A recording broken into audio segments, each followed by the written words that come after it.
有影哦，还阁有真侪疑点还未来解开。这个命案的关键人物，这个姓夏的男子，为了要证明家己的清白，是甲检察官讲，高中生有甲诉苦，讲赖阿公4月23死亡的时阵，阿妈滚有不明的红电暗棍这个混入。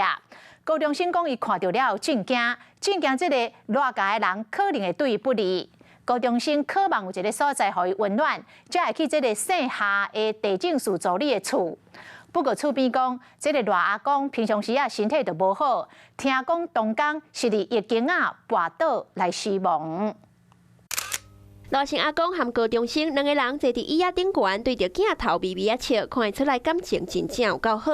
严格阿公伫咧4月23号过身了后，高中生伫咧5月初4嘛离奇死亡。死亡迄天和细海查甫人斗阵，夏姓男子嘛变成是关键的人物。根据了解，细海查甫人甲检察官讲，高中生会去因兜是因为高中生甲讲，阿公过身的时阵，颔棍有不明的凹痕。高中生看到了后真惊吓，感觉偌家有人会对伊不利，才会去因兜来找温暖。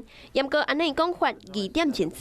邻居透露，赖姓阿公和高中生以及高中生的妈妈3个人呢，就住在台中北区的这处民宅。阿公就参高中生大做伙，颔棍若是有凹痕，便乃是偌家人所做的。到底死亡的原因是啥物？厝边安尼讲。我听我爸讲说，意识跌倒，那是他的堂弟的老婆讲的啦。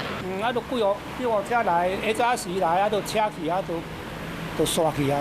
赖姓阿公平常时身体就无介好，4月23号无说离伫下境跋倒了后，送病院就救无活。夏姓男子的讲法，高中生老母委任的律师嘛跳出来驳回。因为阿公在去世的时候，那时候都有经过详验程序，行政详验。那如果说像他讲的说有勒痕啊这种情形的话，那这个就是明显会有非自然死亡的可能嘛。那这个一定会经过司法详验。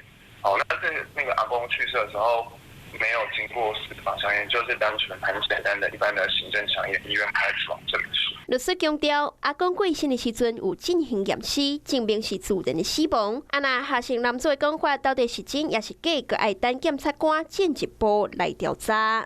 晚间9点，邀请您与世界同步，60分钟掌握全球脉动。What News 9，陈雅玲世界晚报给您崭新视野。